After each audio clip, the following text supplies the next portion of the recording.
At your summer site, a nutrition services staff member will not be available to serve breakfast. This means that you or one of your coworkers will need to serve breakfast and do point of sale. Don't worry, it's pretty easy. In fact, if you work at one of our schools during the school year that serves Super Snack, this is very similar. The nutrition services staff member will ensure breakfast is bagged and set up before they leave the day before. That way, it is ready for you the next morning. You will only serve breakfast to the children at your site because your site is not going to be open to the public for breakfast. The bags will contain everything that needs to be served, like the milk, the entree, and the fruit, and they'll be placed in the cooler so they'll be ready for you. When it is time for breakfast, the first thing you should do as best practice is to wash your hands. Be sure to wash your hands, forearms, and between your fingers for at least 20 seconds.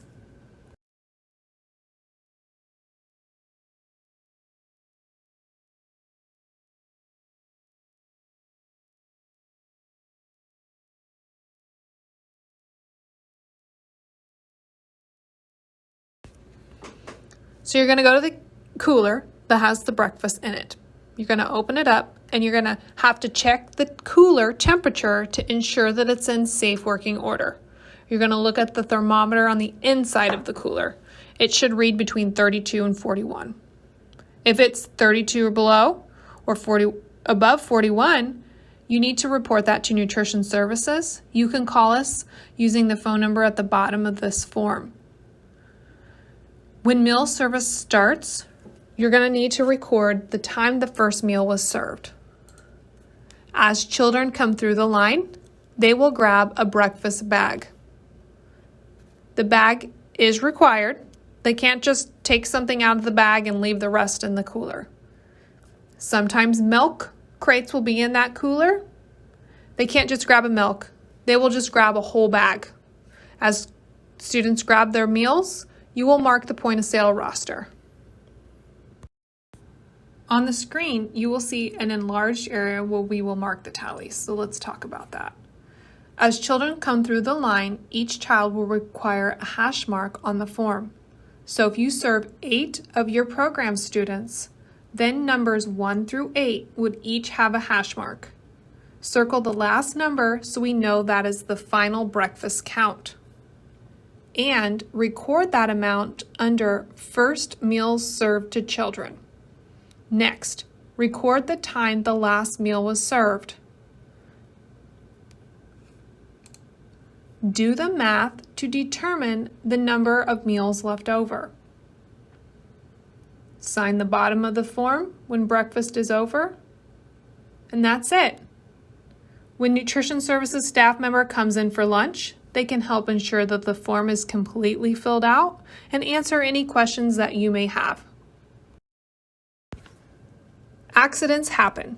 If a student accidentally drops a meal and needs a new one, you will record another hash mark as a first meal served to a student, and then record a number 1 under discarded or dropped meals. You can also mark the numbers instead of writing a number 1 if you feel like it's going to be more than 1. Unwanted items can be placed on a share table. Share table items need to be collected at the end of the meal. Go through the share table items. Anything that is cold or perishable must be discarded, like a string cheese or a yogurt. Shelf-stable items can be kept and returned to the kitchen and placed in the cooler to be used at the next meal period. Meals are free for students only, but if an adult wants to purchase a meal, it is $2.50 for breakfast or $4.35 for lunch. Exact change is required as we don't keep change on hand. It is your discretion if you want to serve adult meals at breakfast because it's only the adults that are your coworkers at that time. Just remember, the only people that can eat free are children ages 1 to 18. which includes the share table food. Let's recap. You will serve breakfast and do the point of sale at breakfast. At the start of breakfast, make sure you check the milk cooler temp to ensure it's in working order. Point of sale must occur on the meal count form when a kid takes a meal. Record a hash mark for each student who takes a meal. Circle the last hash mark. Return any share table items to the kitchen that are shelf stable.